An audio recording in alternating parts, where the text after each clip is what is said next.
Hi hello అందరికీ నమస్తే. Welcome to okay TV. నేను మీ జర్నలిస్ట్ రావ్య. ముందుగా ఓకే టీవీ ప్రేక్షకులందరికీ నమస్తే. మనం ప్రస్తుతం బండ్లగూడ జాగిర్లో ఉన్నాము. గత వారం రోజులుగా ఇక్కడ విపరీతమైనటువంటి గొడవలు, కొట్లాటలు, కాంట్రవర్సీస్, కాంగ్రెస్ ప్రభుత్వంలో ఉన్నటువంటి కొంతమంది నేతలు, అలాగే ఇక్కడ ఉన్నటువంటి ఆఫీసర్లు వీళ్ళకి ఇక్కడ ఇల్లు ఖాళీ చేయాలి, ఇక్కడ బాపు ఘాట్ వస్తుంది, ఇక్కడ విగ్రహం కడుతున్నాం బాపు ఘాట్లో అని చెప్పి మధు పార్క్ అపార్ట్మెంట్ వాళ్ళకి మరి నోటీసులు ఇవ్వడం జరిగింది. అంటే మీరు ఇక్కడ ఖాళీ చేయాల్సి వస్తుంది, ఇక్కడ ఇది మేము 5,000 కోట్లతోటి మహాత్మా గాంధీ విగ్రహం కడుతున్నాము, మీరు ఇక్కడ ఖాళీ చేయాల్సిందే. పోనీ ఏమైనా గవర్నమెంట్ ల్యాండా? కాదు, ప్రైవేట్ వెంచర్, ప్రైవేట్ లేఅవుట్, ఆ ప్రైవేట్ ఒక కన్స్ట్రక్షన్ చేసినటువంటి ఒక బిల్డరు.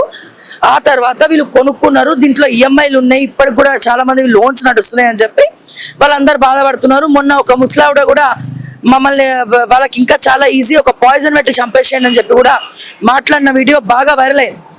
ఒక పక్క మహాత్మా గాంధీ కుటుంబానికి సంబంధించినటువంటి మనవడేమో నాకు అసలు వద్దే వద్దు, మహాత్మా గాంధీ బతుకున్నా విగ్రహాలు వద్దని చెప్తాడు, కానీ మీరు వినట్లేదని చెప్పి ఆయన చెప్తాడు. కానీ వీళ్ళ స్పెషల్ ఇంట్రెస్ట్ ఏంటి? వీళ్ళ కమిషన్ల కోసం, వీళ్ళ కాంట్రాక్టర్ల కోసం. మహాత్మా గాంధీ విగ్రహం మీద ప్రేమతో కాదు, వీళ్ళకి కట్టడం ప్రేమతో కాదు, కమిషన్లు తీసుకోవచ్చు, కాంట్రాక్ట్ తీసుకోవచ్చు, లేకపోతే ఈ ల్యాండ్లో కొంచెం ఇంకేదైనా షేర్ తీసుకోవచ్చు అన్న ప్లాన్ తప్ప అంతకుమించి వీళ్ళది ఏమీ ఉండదు. నిజంగా నిస్వార్థంగా వీళ్ళేదో అభివృద్ధి చేయాలనేది ఇక్కడ ఎవరికి లేదు. సో ఇది చాలా బాధాకరమైనటువంటి అంశం. అయితే దీని గురించి మనతో మాట్లాడడానికి హైకోర్టు అడ్వకేట్ కోటగిరి అశోక్ కుమార్ గారు మనతో పాటు ఉన్నారు. మరి ఆయన మాటల్లో అడిగి తెలుసుకుందాం. సార్ నమస్తే అండి. నమస్తే మేడం. మీరు నిన్న కూడా ఇక్కడికి వచ్చినారు, మొన్న కూడా వచ్చినారు, ఏంటి పరిస్థితి? అంటే సమాచారం ఏంటంటే ఇక్కడ ల్యాండ్ అక్విజిషన్ నోటిఫికేషన్ 9th ఫిబ్రవరి ఇష్యూ చేశారు. ఇది ఒక 7 ఎకరాలు ఈ మధువన్ పార్క్, ఇది మధు పార్క్ అనేది ఉంది, దాని అవతల దర్గా ఈద్గా ల్యాండ్స్ ఉన్నవి. ఇది Musi river front combined Gandhi Sarovar project గా చూపెట్టారు, పబ్లిక్ పర్పస్ అనేది. అందులో ఎన్విరాన్మెంటల్ ఇంపాక్ట్ కూడా వాళ్ళు సస్పెండ్ చేశారు. అయితే ఇక్కడ వీళ్ళు ఇందులో ఉన్నటువంటి గేటెడ్ కమ్యూనిటీలు 450 ఫ్లాట్స్ ఉన్నవి. వాళ్ళు ఎవరు కూడా ఇప్పుడు ఈ మీడియాలో పబ్లిసిటీ అని దానివల్ల ఇబ్బందులు అని ఎవరు ముందుకు వచ్చే పరిస్థితి కనపడలేదు. యాక్చువల్ 60 రోజుల టైంలో వీళ్ళు దాని మీద అబ్జెక్షన్ రేజ్ చేసుకోవాలి. అంటే రేజ్ చేసుకోవడం అంటే 2013 యాక్ట్ ప్రకారం వీళ్ళకి ఒక ఫ్లాట్ ఖరీదు రిజిస్ట్రేషన్ వాల్యూ ప్రకారం 3 నుంచి 4 రెట్ల పరిహారం అందుద్ది. దానివల్ల వీళ్ళకి కొంతమందికి ఇష్టం ఉన్నా లేకపోయినా ప్రభుత్వం అయితే తీసుకోవడానికి అయితే ఆ నోటిఫికేషన్, ఆ సర్వ హక్కులు వచ్చినాయి. అయితే ఇక్కడ జరుగుతుంది ఏంటంటే ఇక్కడ 800-700 కోట్లు ఒక ప్రైవేట్ ల్యాండ్ వెచ్చించినప్పుడు అది బర్డెన్ ఎవరి మీద అవుతుంది? మళ్ళీ రాష్ట్ర ప్రజలే కట్టాలి 800 కోట్లు ఇప్పుడున్న క్లిష్ట పరిస్థితుల్లో. ఇప్పుడు గాంధీ సరోవర్ ప్రాజెక్ట్ అనేది ఒక అమ్యూజ్మెంట్ కోసం పర్పస్. ఈ అపార్ట్మెంట్ అనేది ఒక రెసిడెన్షియల్ ఏరియాలో ఇక్కడ కొన్ని డిపెండెంట్స్, ఇంటర్ డిపెండెంట్స్ ఒక వ్యవస్థ ఏర్పడి ఉంది. ఇప్పుడు ఉన్న పళంగా ఇన్ని కూలగొట్టిందంతా ఇజ్రాయెల్ గాజాలాగా బాంబింగ్ చేసి, కార్పెట్ బాంబింగ్, కూలగొట్టి ఇదంతా ఎత్తిపోయాను 100 కోట్లు. అంటే ఓవరాల్ ఒక 800-900 కోట్లు గవర్నమెంట్ బర్డెన్. ఇప్పుడు ఈ పెట్టేది విగ్రహానికి 5,000 కోట్లు వద్దు, కనీసం 500 కోట్లు పెట్టి ఒక బంగారంతో విగ్రహం చేయొచ్చు. ఆ బంగారం ఎక్కడ చేయొచ్చు?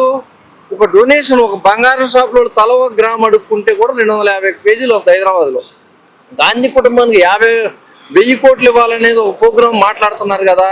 గాంధీ విగ్రహానికి కూడా అట్లా అడుక్కోండి, 1000 కోట్లు పోగవుతాయి. ఇప్పుడు మీరు తెలివి తక్కువ కోటాలు అయ్యారో, తెలివైన కోటాలో సీఎం అయ్యారు, కానీ పనికొచ్చే పని ఒక్కటన్నా చేయండి. ఇదన్నా గాంధీకి బంగారు విగ్రహం ఎక్కడ పెట్టండి? గాంధీ భవన్లో పెట్టండి, లేదా మీ ఇంటి దగ్గర పెట్టండి. మీ ఇంటి దగ్గర పెట్టి మీ ప్రభుత్వం దిగిపోగానే పార్టీకి అప్పు చెప్పండి. అది త్యాగం, గాంధీ ఆశయాలకు అనుగుణంగా ఉంటుంది. ఎందుకంటే దాని అంతా సర్వాన్ని త్యాగం చేసి దేశం సొంతం చెప్తున్నారు కదా, అదే పని మీరు చేయండి. ఇప్పుడు మీకు అప్పుడు ఆయన సందాలు ఎత్తాలని డబ్బులు ఇచ్చోడు ఉండడు కాదు. ఇప్పుడు మీరు 1000 కోట్లు మేము ఇవ్వగలం అని చెప్తున్నారు కాబట్టి 500 కోట్లు విగ్రహం చేయించి పెట్టండి, బంగారు విగ్రహం. ఇది కాదా? లేదా అది ఏది, లేకపోతే పాడీళ్ళు కూలగొడతాయి. కూలగొట్టి డెవలప్మెంట్ ఏం చేస్తాం? మూసీ రివర్ ఫ్రంట్ ఆల్రెడీ అక్కడ కావాల్సిన బఫర్ ఉంది. మూసీ నీళ్లు ముందు అక్కడ గండిపేట నుంచి 10 కిలోమీటర్లు వచ్చేవరకు ఈ నీళ్లు గబ్బు కంపు వస్తున్నాయి. ముందు శుద్ధి చేయండి, 100 కోట్లు పెట్టి ఎస్టీపీలు పెట్టి ఆ 10 కిలోమీటర్ల దూరంలో నీళ్లు శుద్ధి చేయండి, గాంధీ బాపు ఘాట్ వరకు. ఇది మానేసి ముందు ఇల్లు కూలగొట్టడానికి 800 కోట్లు ఖర్చు పెట్టి డబ్బులు ఎక్కడ? ముందు రిటైర్డ్ పీపుల్ డబ్బులు ఇవ్వలేకపోతాం, రకరకాల స్కీములకి ఒప్పుకున్న ఎలక్షన్ ఎగొట్టినప్పుడు వీటికి డబ్బులు ఎక్కడ తీసుకొస్తాయి? 800 కోట్లు. ఈ భూమి ఖరీదు 100 కోట్లు అనుకో, ఆ 100 కోట్లు ఉపయోగం పడాలి కదా. 800 కోట్లు వాళ్ళకి ఇచ్చినప్పుడు రాష్ట్రానికి ఏం ఉరుకుతుంది? వాళ్ళు మంచిగా ఏంటంటే ఇంకో చోట పోవచ్చు. వాళ్ళు నిజంగా పోవాలనుకుంటే ఇక్కడ కానీ హ్యాపీగా ఇంకో చోట కొనుక్కోవచ్చు, అవుటర్ రింగ్ రోడ్లో. ఇది ఏంటి? ఇది ఒక అనుత్పాదక ఒక బ్రెయిన్లెస్ థాట్ ఇది. ఈ గాంధీ గాంధీ బంగారం పెట్టు, ప్రపంచం వివరబోద్దు. అబ్బా ఈ ప్రభుత్వం ఇక్కడ బంగారు విగ్రహం పెట్టింది, 500 కోట్లు ఖర్చు పెట్టండి, అందరు చూస్తారు. దాని సెక్యూరిటీ ఉంటుంది, నీటి దగ్గర పెడితే పోలీసు సెక్యూరిటీ ఉంటుంది, ఎవడు ఎత్తుపోడు, పోచోడు పూలు చల్లుతారు. తర్వాత గవర్నమెంట్కి కాదు పార్టీ కాపు చెప్పే, లేదు గాంధీ భవన్లో పెట్టి, లేదంటే సెక్రటరీలో పెట్టు. ఎందుకు ఇన్ని వేల కోట్లు పెట్టి ఇక్కడ వీళ్ళందరినీ నాశనం చేసేది? ఒక డిజాస్టర్స్ గా గవర్నమెంట్ తయారు. ఇప్పుడు ఖమ్మంలో ఒకటి భూదాన్ భూమి పేరుతో గత 2 సంవత్సరాలు జరిగేది 65 ఎకరాల మీద బీభత్సం బుల్డోజర్ నడిపారంట. ఏంటి ఇది పైచాచికానందం? మీరు సైకోలా, పిచ్చాస్ పట్ల ఉండాల్సిన వాళ్ళ పరిపాలన చేసేది అనిపిస్తుంది. ప్రజలు అసహించుకుంటున్నారు మిమ్మల్ని. అది ఇప్పుడు ఏంటి సార్ వీళ్ళ పరిస్థితి ఏంటి? ఇప్పుడు జనరల్ గా ఒక జీవో ఉన్నది, గవర్నమెంట్ ఎవరిదన్నా తీసుకుంటే ల్యాండ్స్ కానీ ఇల్లు కానీ వాళ్ళకి 4 రెట్లు కట్టి ఇవ్వాలి డబ్బులు అని చెప్పి. సో ఇక్కడ ఉన్నటువంటి 500 ఫ్లాట్స్ కి 4 రెట్లు అంటే సుమారు 1 కోటి పైన ఒక్కొక్క ఫ్లాట్ వేసుకుంటే అంటే 500 కోట్లు ఇవ్వగలుగుతుంది గవర్నమెంట్. అంటే అది ప్రజల సొమ్మే కదా, సొమ్ము. మనం ట్యాక్స్లు కట్టాల్సిందే కదా. మున్సిపాలిటీ జిహెచ్ఎంసీ నుంచో స్టేట్ నుంచి ట్యాక్స్ సొమ్మే. బ్రాంచీ షాపుల ద్వారా ఈ సేల్స్ ట్యాక్స్ ద్వారా వచ్చే డబ్బులే. వాళ్ళు సొంతం ప్రింట్ చేయలేరు కదా. వీళ్ళు ప్రింటింగ్ ప్రెస్లు ఉంటే ఆయన మూలమండి, ఆ ప్రింటింగ్ ప్రెస్లో పనిచేశారని చెప్తారు కదా. మరి ప్రింట్ చేసి ఇస్తారో నాకైతే తెలియదు. ఇప్పుడు క్లిష్ట పరిస్థితుల్లో రాష్ట్రం అప్పుల పాలైంది అన్నప్పుడు గాంధీ సరోవర్ ప్రాజెక్ట్ నేను చెప్తాను కదా, డొనేషన్ తీసుకో. గాంధీ విగ్రహం పెడుతున్నామంటే బంగారు కోట్లు హైదరాబాద్ నిండా ఉన్నాయి. మనిషికి గ్రామం ఇస్తే కూడా 200 క్వింటాలు అయింది. 200 క్వింటాలతో ఎంత కట్టచ్చు? 200 క్వింటాలు పెట్టి బ్రహ్మాండం కట్టు. 250 కేజీలు బంగారు, 250 కేజీలు కట్టు బ్రహ్మాండం విగ్రహం తయారైంది. మనిషి బరువు 100 కేజీలు ఉంటే 200 కేజీలకి ఎంత విగ్రహం కట్టచ్చు బంగారు. అంత సూపర్ కదా, ఐడియా మంచిగా ఉంది కదా. సోనియా గాంధీ మెచ్చుకోవచ్చు, లేదా వాళ్ళంతా గాంధీలంతా మెచ్చుకోవచ్చు. ఇప్పుడు మనోడు వద్దన్నా కూడా నువ్వు పెట్టు. ఇది వీళ్ళు పడగొట్టి ఇంత నష్టపరిహారాలు ఇచ్చి సాధించేది ఏంటి? ఇక్కడ లాస్ట్కి ఇక్కడ ఉండే ఎంప్లాయ్మెంట్ అంటే పల్లీలు ఏరుశనక్కాయలు అమ్ముకునేవాళ్ళు, పార్క్ వచ్చేవాళ్ళు, తినేవాళ్ళు. ఇక్కడ ఏముంటుంది? ఎంప్లాయ్మెంట్ జనరేషన్ ఉంటుందా? ఉండదు. ట్యాక్స్లు వస్తాయా? రావు. ప్రభుత్వానికి ఏంటి? సుందరీకరణ వల్ల ఈ మారుమూల ఎవరు వస్తారు? పక్కన డిఫెన్స్ ఏరియా కంపసెట్లు పెరిగి ఉన్నాయి. వీళ్ళు పడగొట్టి ఈ కంపసెట్లు పక్కన పెడితే ఎవరు వచ్చి చూస్తున్నారు? ఏదైనా ఉంటే మీ ఇంటి ముందు పెట్టుకో. మీరు ఇప్పుడు ఇంటి ముందు పెడితే అందరం వెజిటర్స్ రకరకాల. నిన్న మీరు బక్కా జడ్సన్ గారు వచ్చి మాట్లాడారు కదా, ఏమంటున్నారు? వాళ్ళకేం తెలియదు. వాళ్ళు ఏంటంటే కూలిపోద్దని అంటున్నారు, కానీ దాని వెనకాల ఇంత నష్టపరిహారం పొందొచ్చు అనేది కూడా వాళ్ళకి తెలిసినట్టు లేదు. నోటిఫికేషన్, ల్యాండ్ ఎక్విజిషన్ నోటిఫికేషన్, అది లా 2013 ల్యాండ్ ఎక్విజిషన్ లా ప్రకారంగా వాళ్ళకి డబ్బులు వచ్చే అవకాశం ఉంది. కానీ వాళ్ళు ఏమంటారు? మా ఇల్లు పోతే మేము పోతాము, ప్రాణాలు పోతాయి అన్నారు. పోగొట్టొద్దనే కదా మనం చెప్పేది. ఇప్పుడు ఎందుకు పోవాలి? ఆ డబ్బులు ఇవ్వటం ఎందుకు, ఇల్లు పోగొట్టవు ఎందుకు? అది అట్లా ఉండని. నువ్వు బంగారు విగ్రహం పెట్టు, బాబు ఘాట్లో పెడతావో, లేకపోతే నీ ఇంట్లో పెడతావో, లేకపోతే గాంధీ భవన్లో పెడతావు, పెట్టు. అది మంచి పని, అందరూ హర్షిస్తారు, మెచ్చుకుంటారు. అసలు 200 కిలోలతో బంగారు విగ్రహం పెడితే 500 కోట్ల ఖర్చు అయ్యేది. తెలంగాణలో ఉన్నటువంటి మహిళలందరూ తులం బంగారం ఇయ్యలేదు, కానీ ఇక్కడ కడతామని వస్తారు. మరి అది పక్క వెళ్ళిపోయింది. షాదీ ముబారక్లు, బంగారం, తులం బంగారాలు అవన్నీ పోయినాయి. ఈ ప్రాజెక్ట్ ప్రత్యేకం నేను చెప్తున్నా. ఇక్కడ ఇల్లు కొట్టి కడతా 5,000 కోట్లు అన్నదా? నేను సింపుల్ 10% ఏమని నేను చెప్తున్నా. ఒక 200 కేజీలు బంగారం డొనేషన్ 500 కోట్లు పెట్టి కట్ట నేను చెప్తున్నా. ఇక మహిళలకు నువ్వు ఇవ్వని అందరికి అర్థమైపోయింది. ఇవ్వవు. అవి ఇవ్వనప్పుడు ఇక దాని గురించి మాట్లాడడం కూడా అనవసరం. వాళ్ళే మాట్లాడలేదు. అవి చెత్త అజెండా, చెత్త మేనిఫెస్టో అది పక్క పడేశారు. మూసీ నీళ్ళు శుద్ధి ఇంకోటి, ఇప్పుడు ఎందుకు రేవంత్ రెడ్డి ఇట్లాంటి ఆలోచన ఎందుకు చేసినట్టు? అంటే ఇప్పుడు 5,000 కోట్లతోటి బాపు ఘాట్ల విగ్రహం కట్టాల్సిన అవసరం ఏంటి? అసలు బాపు ఘాట్ కి ఇక్కడికి చాలా డిస్టెన్స్ ఉంది. మరి ఇది కూడా దానికోసం తీసేసుకోవడం ఏంటి? అంటే దీని వెనకాల ఏమైనా స్ట్రాటజీ ఉందా? దీని వెనకాల ఏమైనా లాబింగ్స్ ఉన్నాయా? ఇప్పుడు స్కాండలస్. ఇప్పుడు ఇక్కడ రివర్ ఫ్రంట్ ఒకటి పెట్టి, రివర్ ఫ్రంట్ ఆల్రెడీ డెవలప్ అయ్యి ఉంది. ఆ రివర్ ఫ్రంట్ పక్కన పెడితే ఇప్పుడు గాంధీ సరోవర్ ప్రాజెక్టు అంటే బాపు ఘాట్ కు అనుబంధంగా ఇది తయారు చేస్తారు. విజిటర్స్ ఒక పార్క్, ఒక అమ్యూజ్మెంట్ పార్క్ లాగా వండర్లా, ఇక్కడ అంబేద్కర్ స్టాట్యూ, ఎన్టీఆర్ గార్డెన్ ఉన్నాయి కదా సెక్రటరీ ముందు, అట్లా ఇక్కడ తయారు చేద్దామని. కానీ ఇక్కడ అసలు దానివల్ల రాష్ట్ర ప్రభుత్వాన్ని ప్రజలు కొరిగేది ఏమి లేదు. 5,000 కోట్లు నిజంగా ఖర్చు పెడితే 5,000 కోట్లకి 5 రూపాయలు ఇంట్రెస్ట్ కూడా మళ్ళీ పరిస్థితి లేదు. ఇక్కడ నువ్వు వడ్డీలు తగ్గించి ఏదో కడుతున్నా అని చెప్తున్నావు కదా. కేసీఆర్ ఎక్కువ హై ఇంట్రెస్ట్ రేట్లో అయితే తగ్గి, మరి ఆ కాంటెక్స్ట్ లో మాట్లాడితే ఇది మరి దండక ప్రాజెక్ట్. ఇది ఇరిగేషన్ ప్రాజెక్టా, లేకపోతే ఏమన్నా మన హౌసింగ్ ప్రాజెక్టా? హౌసులు కూలగొట్టి కట్టేటువంటి నీ బొమ్మ. ఆ బొమ్మ మీద బంగారం పెట్టవా బాబు, సిమెంట్ ఎందుకు పెడతావు? ఇప్పుడు అక్కడికి వచ్చి మూసి వాసన చూడు, నీ నాసికప్పటాలు పనిచేత తాగి చూడు, ఒక గ్లాస్ నీళ్ళు తాగి చూడు, తెలుసుద్ది టేస్ట్. ఆ తర్వాత అప్పుడు అందులో ఏమున్నాయో నీకు అర్థమైంది, రోగాలు ఏమొస్తాయో. వాళ్ళు వాసన పీల్చలే చేస్తుంటే వాళ్ళు ఏదో ఉంటున్నారని సమీక్షకు మళ్ళీ వాళ్ళు పడగొట్టి ఇక్కడ పార్క్ పెడతారంటారు. నీళ్ళు శుద్ధి చేయి, 100 కోట్లు కేటాయించి 10 కిలోమీటర్ల నీళ్ళు శుద్ధికి 100 కోట్లు చాలు. శుద్ధి చేయించే కార్యక్రమం ఏర్పాటు చేయాలి. స్పాట్లో మిషనరీ దించు, నీళ్ళు శుద్ధి ఎక్కడెక్కడ నుంచి వస్తున్నాయో ఆ బ్లాక్ చేయి, ఆ డ్రైనేజీలు వచ్చేటువంటి ఇంటర్సెప్ట్ చేయి. అవి ఆలోచించకుండా ఏదో డిపిఆర్లు అంట, పెద్ద పెద్ద మలేషియా ప్రాజెక్టులు, సింగపూర్ ప్రాజెక్టులు అంటారు. మీ తలకాయ ఉందా అసలు? తలకాయ ఉండేది. మీరు పనికి మాలిన కోటాలో సీఎంలు అయ్యారు, పనికొచ్చే కోటాలో కూడా కాదు. పనికొచ్చే పని చేయండి, అధికారం వచ్చాకన్నా మైండ్ అప్లై చేయండి. ఇప్పుడు సార్ ఇంకోటి, ఇక్కడ నించున్నాక అక్కడ మీకు కనబడుతుంటే పెద్ద హోర్డింగ్ కనబడుతుంది. ఇది ఆర్ఎన్బి రోడ్ కాబట్టి హోర్డింగ్ లో పైన ఏముంది అడ్వర్టైజ్మెంట్, ద ప్రెస్టేజ్ సిటీ. ఇలా దమ్ముంటే ప్రెస్టేజ్ సిటీకి పొమ్మనండి. అంటే ఇప్పుడు అది శంషాబాద్ లో కడుతున్నారు. అక్కడ మన జడ్సన్ అన్న పోయి ఒక వీడియో చేసిండు. చెరువుని కబ్జా చేసి చెరువు మీద నది, సారీ అదొక నది ఉంది అక్కడ, అది దాన్ని కబ్జా చేసి దానిపైన ప్రెస్టేజ్ సిటీ కడుతున్నాడు. కానీ కింద ఏం డిపార్ట్మెంట్ అది? RNB department. ఆర్ఎన్బి డిపార్ట్మెంట్ పైన హోర్డింగ్స్, చిన్నపాటి యాడ్ ఏజెన్సీస్ కూడా ఇయ్యాడు. నవనిర్మాణోడికి అట్లాంటి వాటికి ఇస్తాడు. అంటే ఇక్కడ కోమటిరెడ్డి వెంకటరెడ్డి కూడా అమ్ముడు పోయిండు. ఆడ ఆర్ఎన్బి సంబంధించిన హోర్డింగ్ అది. దానిపైన ఎవరిది సార్? Prestige city. మరి వారి దగ్గరకోవచ్చు కదా, ఆడ చెరువులు కబ్జా చేసి కట్టిండు కదా. వైష్ణవి గ్రూప్ మరి చెరువుని కబ్జా చేసి కట్టిండు కదా, మరి అది ఎందుకు డిమాలిష్ చేయవు? మళ్ళా మీ ఆర్ఎన్బి హోర్డింగ్స్ మీదనే సిగ్గు లేకుండా ప్రచారం చేస్తున్నావు. నీకు కొంచెమన్నా కోమటిరెడ్డి వెంకటరెడ్డి బుద్ధి ఉండాలా కొంచెం? అది ఇల్లీగల్ గా వచ్చినప్పుడు తీసుకోవద్దు, లీగల్ గా. అది ఆర్ఎన్బి హోర్డింగ్ ఎవరైనా లీగల్ గా ఉన్నోడికి ఇవ్వాలి. సరే ప్రమోట్ చేసుకున్నా, డబ్బులు గీయాలా, డబ్బు కోసమే కదా పనిచేసేది. ప్రభుత్వం ఏంటంటే అడ్డదారులు దొక్కుతుంది, ప్రభుత్వం తొక్కకూడదు. పక్కడికి ఆదర్శం కూడా ప్రభుత్వం అడ్డదారులు దొక్కుతుంది, మాఫియాని ప్రోత్సహిస్తుంది. ఇక్కడ డిఫెన్స్ ల్యాండ్స్ ఉన్నాయి, అందులో ఏలు పెట్టగలవా? డిఫెన్స్ ల్యాండ్ ఏలు పెట్టగలవా? తొక్కి పారేస్తారు. వీళ్ళు హ్యాప్లెస్ ఉన్నారు కాబట్టి వీళ్ళు హ్యాప్లెస్ వాళ్ళని నొక్కేసావు. కనీసం మీడియా ముందు రాకుండా చేస్తున్నట్టు ఉంది. వాళ్ళు నష్టపోయేది అంతిమంగా వాళ్ళే నష్టపోరు, వాళ్ళకి లాభమే జరుగుద్ది. ప్రభుత్వం నష్టపోతే ప్రజలు నష్టపోతారు. ఎందుకంటే కాంపెన్సేషన్, హై కాంపెన్సేషన్ ఇవ్వాల్సి వస్తుంది. ఊరుకుంటారు వాళ్ళు? రేపు ఇల్లు కోళ్ళు కొడితే వాళ్ళు ఊరుకుంటారా? నువ్వు కోర్టుకెళ్ళి తీసుకో 550 మంది, నీ స్టాప్ వచ్చి కోలు కొడద్ది, కోలు కూడా చచ్చిపోతారు అందులో ఉన్నాడు. ఊరుకుంటారు? లేకపోతే గాజా, లెబనాన్ లెక్క ఇజ్రాయెల్ బాంబింగ్ చేయాలి, కార్పెట్ బాంబింగ్ చేసి కోలు కొట్టాలా, పోతే పోయారు పైకి. అంతే తప్ప ఇది ఒకరి అందులో ఆల్రెడీ ఒక ముసలావిడ కూడా విషం పెట్టి చంపేయండి, ఈజీ ఉంటుంది. విషం పెడితే మనుషులు వస్తారు, కోల్దు కాదు. బిల్డింగ్ కోలు కొట్టాలంటే ఫోర్స్ కావాలి, ఫోర్స్ కావాలంటే బాంబులు కావాలి. ఇదంతా కూడా పైచాచిక కిరాతక ప్రభుత్వము అని చెప్పుకోవడానికి తప్ప గాంధీ పేరు. దీని మీద ఒక అడ్వకేట్ గా చెప్పండి. ఇప్పుడు ఈ ఇష్యూ మీద హైకోర్టుకి వెళ్ళి పిల్లేస్తే ఎట్లా ఉంటుంది? అంటే స్టే తెచ్చుకోవచ్చా? గవర్నమెంట్ విచ్చలవిడిగా ఇట్లా చేస్తా ఉందని చేయొచ్చు. పిల్లే ప్రభుత్వ ధనం దుర్వినియోగం అవుతుంది.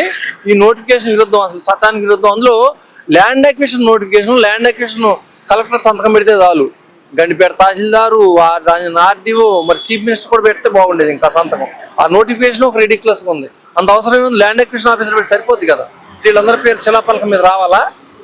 ఇది రాజేంద్ర నగరం ఆర్డీఓ వెంకటరెడ్డి, మన Serilingampally tahsildar Venkareddy, Rangareddy collector Narayana Reddy, land acquisition ఇంకొకరి ముకుంద్. ఈ రెడ్డి పేర్లు అందరూ శిలాపలకం లాగా ఉన్నాయి. అందులో ఇది ముకుంద్ రెడ్డి, తర్వాత రేవంత్ రెడ్డి పేరు రాసేసి గాంధీ కుటుంబాన్ని పంపిండి. మీ అంతా మహాత్ములు మా పేరు కూడా పెట్టండి అంటే బ్రహ్మాండంగా ఉంటది, ఇంకా సూపర్ గా ఉంటది ఐడియా. నాకు తెలిసి ఇప్పుడు ఇది ఆగాలంటే గాంధీ మనవడు రావాలి వచ్చి, రేవంత్ రెడ్డి మాకేం మా తాత విగ్రహం ఏమొద్దు, ప్రజల శవాల మీద మా తాత విగ్రహం కట్టాల్సిన దుస్థితి లేదు, మా తాత బ్రతుకుంటే ఇది ఒప్పుకోవడం ఎప్పుడో ఆయన చెప్పిండు. మళ్ళీ ఒక్కసారి చెప్తే తప్ప వాళ్ళకి చెప్పదో కొట్టిన సమాధానం ఉండదు. వీళ్ళ దగ్గర రావాలంత కరం పట్టలేదు కానీ ఆయన స్టేట్మెంట్ సెన్స్ ఉంటే చాలు. ఆ టైమ్స్ ఆఫ్ ఇండియాలో 1 గంటన్నర కింద వచ్చింది, అది credible information. Times of India ఆశ్రమానికి రాయదు కదా, కాబట్టి దాన్ని విలువిస్తే చాలు. దానికి విలువిచ్చి మేము ఆపుకుంటాము. ఎటువంటి విగ్రహాలు వద్దు, మా తాత బతుకున్నా ఇదే చెప్తాడు అని చెప్పి ఇందాక మహాత్మా గాంధీ గారి మనవడు చెప్పడం జరిగింది. యాక్చువల్ గా అది దానిని ఎట్టి పరిస్థితుల్లో గౌరవిస్తే మహాత్ముని గౌరవించినట్టు. మనవడ మాట అయినా మహాత్మా రక్తం మంచు పుట్టినోళ్ళు కాబట్టి ఇప్పుడు ఆ మహాత్ములు కాంగ్రెస్ అడిగిందా నిన్ను? పోనీ నీ కాంగ్రెస్ పార్టీ ఏసీసీ అడిగిందా? మల్లికార్జున ఖర్గే గారు కానీ ఏసీసీ సెక్రటరీలు కానీ వచ్చి బాబు నువ్వు మహాత్ముడి విగ్రహం పెట్టి వీళ్ళు అడిగారా? ప్రభుత్వానికి ఎందుకు అంత ఉందా? ప్రభుత్వం ఇచ్చిన హామీలు నెరవేర్చమంటున్నారు అందరూ 2 సంవత్సరాల నుంచి. ఆమె మీ పొలం బంగారం లేకపోతే అదేదో ప్రాణాలను పణంగా పెట్టి ఇప్పుడు హైడ్రాన్ పెట్టి ఇల్లు గోలు కొట్టావు. యాక్చువల్ ఇదంతా వార్ ఫుటింగ్ లో జరుగుతుంది కాబట్టి రేపు ఇందులో చట్టవిరుద్ధం తేలితే వార్ క్రిమినల్స్ లెక్క ప్రాసిక్యూట్ చేయాలా? వార్ క్రిమినల్స్ లెక్క చట్ట ప్రకారంగా వారిలో క్రిమినల్స్ ఏం చేస్తారు? ప్రాసిక్యూట్ చేసి జీవితాంతం జైల్లో పెడతారు, ఫినిష్ చేయాలి. అట్లాంటి సందర్భం ఇది. వార్ ఫుటింగ్ లో మీరు ఎందుకు చేస్తారు ఈ పనులు? ఎన్ని గోలు కొట్టారు ఇప్పటికి, ఎన్ని కూడా అట్రాక్ట్ అయితే ఫ్యూచర్ లో. అది కరెక్ట్ కాదు. మీరు ఎందుకు బీదోళ్ళు ఎందుకు ఇబ్బంది పెడుతున్నారు? డిజాస్టర్స్ అనేక రాష్ట్రాల నుంచి వచ్చి అనేక మంది పోటాల వాళ్ళకి మంచి వసతి ఏర్పాటు చేసి మీరు వాళ్ళని వెళ్ళగొట్టండి. ఏమీ లేకుండా ముందు బుల్డోజర్లు. ఇప్పుడు ఖమ్మంలో అదే జరుగుతుంది. అది పెద్ద వామపక్షాల సెంటరు. ఇక్కడ 3 మంత్రులు ఉన్నారు, 5 రాజ్యసభ మెంబర్లు ఉన్నారు, 4 హైకోర్టు జడ్జిలు ఉన్నారు. అక్కడ అంతమంది మంత్రులు ఉండి వాళ్ళ ఖమ్మం ప్రజలు దురదృష్టవంతులు అయినట్టేనా? ఖచ్చితంగా 65 ఎకరాల్లో 1000 కుటుంబాలు 1800 ఇళ్ళు అంటున్నారు. మీరు వాళ్ళకి మేలు చేయకపోయిందిగా కూలగొట్టారంటే రేపు వాళ్ళు విప్లవాలు తయారయ్యి అడుగు దొంగల కింద తయారయ్యి ఏమైపోతారు? ఆ లైవ్లీహుడ్ లైఫ్ స్టైల్ అంతా ఖరాబ్ అవుతుంది కదా. మీకు అసలు మైండ్ ఉందా? అసలు బ్రెయిన్ ఉందా? మీరు మిమ్మల్ని ఎట్లా డబ్బులు ఇచ్చి ఓట్లు వేయించుకుంటున్నారో తర్వాత ప్రజల్ని ఇది చేస్తున్నట్టు వాళ్ళు అమ్ముడుపోయారని లోకు చేసి కనీసం వాళ్ళని లైవ్లీహుడ్ లేకుండా చేస్తున్నారు. అదే సిటీలో అదే పని, పల్లెటూరులో అదే పని, ఎక్కడ అదే పని. ఇది ప్రభుత్వాలు ఖచ్చితంగా ఏమైనా సరే ఆత్మవిమర్శ చేసుకోవాలి. ఆఫీసర్లు చెప్పకపోతే ప్రజలను బుద్ధి చెప్తారు వీళ్ళకి. ఎన్ఎస్పీ ల్యాండ్స్ రెగ్యులర్ చేశారు. భూదాన భూములనే భూదానం చేసింది పేదోడికి, బీపీఎల్ కింద ఉంటే ఎవరి కింద ఉండి చట్టం అనుమతించింది 2007లో అసైన్మెంట్ యాక్ట్. రాజశేఖర రెడ్డి గారు ఏం చేసి సెక్షన్ 3 పెట్టాడు. ఎవడైతే బీపీఎల్ ఉంటే వాడికి ఇచ్చేయమన్నాడు. వాళ్ళు ఉన్నప్పుడు నీకేంటి నప్పుతాడు? 100 గజాలు ఉన్నప్పుడు నీకేంటి? 3 ఎకరాలు లేరు కదా, 3 ఎకరాలు ఉంటే కూడా రెగ్యులర్ చేయమన్నాడు. నీకేంటి నొప్పి? 100 గజాల్లో ఉంటే ఇల్లు కట్టి చేతలు అయితే వాళ్ళు బతుకుతారు. కరెంట్ లేకుండా చేసి పాములు పుట్టలు ఎక్కడైనా ఒకటే అప్లై చేస్తున్నారు. ఏంటి? బుల్డోజింగ్. ఆ బుల్డోజింగ్ చేసినప్పుడు ఖచ్చితంగా మేము క్రిమినల్ ప్రాసిక్యూషన్ ఫేస్ చేయాలి. రేపు గవర్నమెంట్ వచ్చిన దమ్ముంటే వీళ్ళందరూ పేర్లు రాసి కేసు పెట్టాలి. కేసు పెట్టి బొక్కలు వేయాలి. ఎందుకంటే బెయిలబుల్ సెక్షన్ కాదు, నాన్ బెయిలబుల్ సెక్షన్. ఒక కాగ్నిజబుల్ అఫెన్స్ తీసుకోవాలి. తీసుకోకపోతే వీళ్ళు భయం ఉండదు, భక్తి ఉండదు.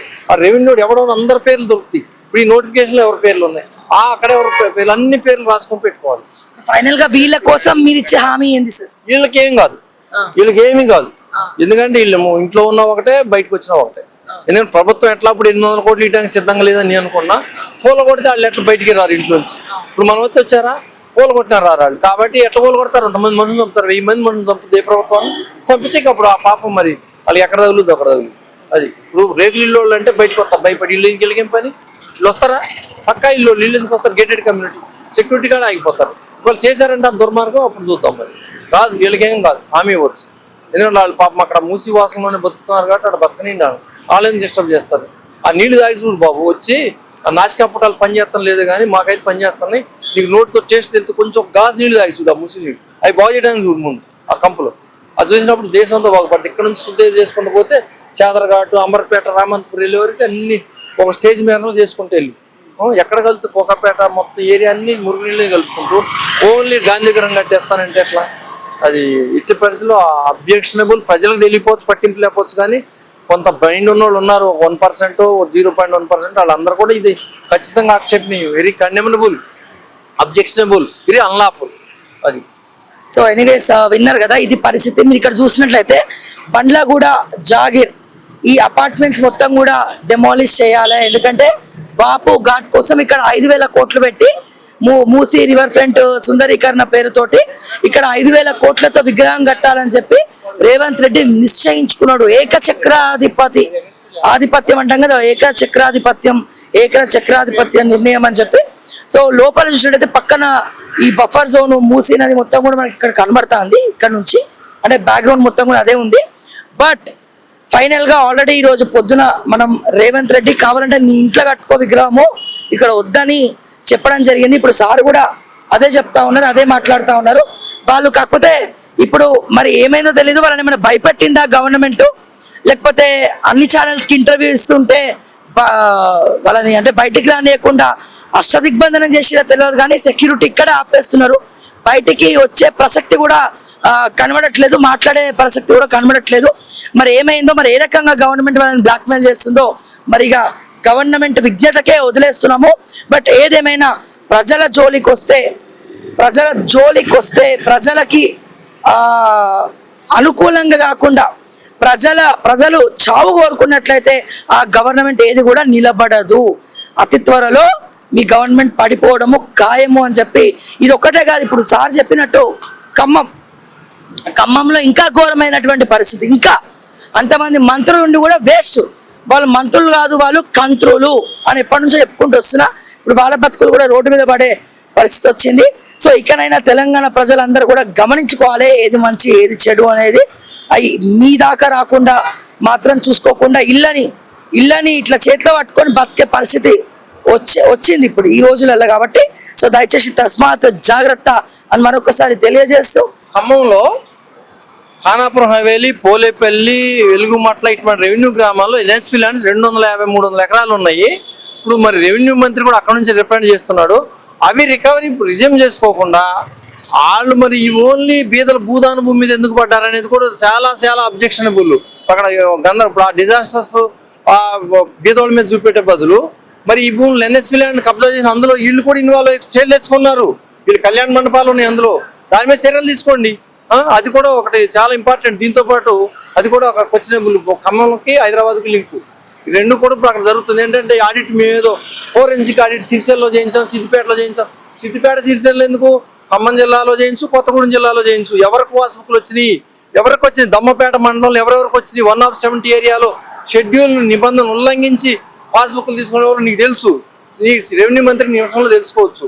అక్కడ ఆంధ్ర వాళ్ళకి అక్కడ అసైన్మెంట్లు ఇచ్చారు. దమ్మపేటలో పట్టా ల్యాండ్, దమ్మపేట రెవెన్యూలో ఎట్లా ఇచ్చారు ఇది మొత్తం బయటది. 20 ఏళ్ళ రికార్డు కేసీఆర్ ఆ పాపంలో మీరు కూడా బాగా. ఎందుకంటే ఆ కాంట్రాక్ట్లు చేసింది మీరు, ఆ కాంట్రాక్ట్లో డబ్బులు వాళ్ళ కమిషన్లు ఇచ్చారా, మీరు మిగుల్చుకున్నారా, ఆ డబ్బుతోటి మీరు రాజకీయాలు చేస్తారు. మీరు ఇప్పుడు ఎవ్వరూ కూడా ఇక్కడ no exception, no one is with no clean hands. అందరూ కూడా పాపాల్లో పాలు పంచుకున్న వాళ్ళే. ఇప్పుడు ఏ పక్షం వచ్చినా మీరు అందులోనే ఉంటారు. కాబట్టి మీరు ఎక్కడా కూడా ఇటువంటి నీతి మాటలు చెప్పొద్దు, అంతా అవినీతి. ఎందుకంటే ఖమ్మంలో చాలా దారుణంగా జరిగింది. అది చేయాలంటే ముందు నీ భూమి ఎడగొట్టు, నీ ఎన్ఎస్పీ ల్యాండ్లు ఉన్నాయి తీసుకో, కోర్టు స్టేలు ఎత్తేపించుకో, పొలగొట్టించుకో. గాంధీ ఏం చెప్పాడు? నేను ఏదైతే చెప్తానో అది ఆచరిస్తా. ఆచరించినప్పుడు గాంధీని ఎందుకు ఎత్తుకున్నాం మనం? నేను ఆచరించలేను, గాంధీ చెప్పింది. నువ్వు ఆచరించలేనప్పుడు మహాత్మాని ఎందుకు అన్నాడు? అందులో ఏదో కొట్టుకుంది, ఏదో స్కామ్. లాస్ట్గా నేను ముగిస్తున్నా ఇదే విషయం. Okay sir. సో విన్నారు కదా, ఇది పరిస్థితి. సో ఎనీవేస్ ఇంకో ఎన్నో విషయాలు మనం మాట్లాడుకుంటూనే ఉందాం, ప్రశ్నిస్తూనే ఉందాం ప్రజల పక్షాన. దయచేసి ఓకే టీవీని సబ్స్క్రైబ్ చేయండి అండ్ కమెంట్స్ రూపంలో మీ అభిప్రాయాన్ని తెలియజేయండి. జై తెలంగాణ, జై హింద్.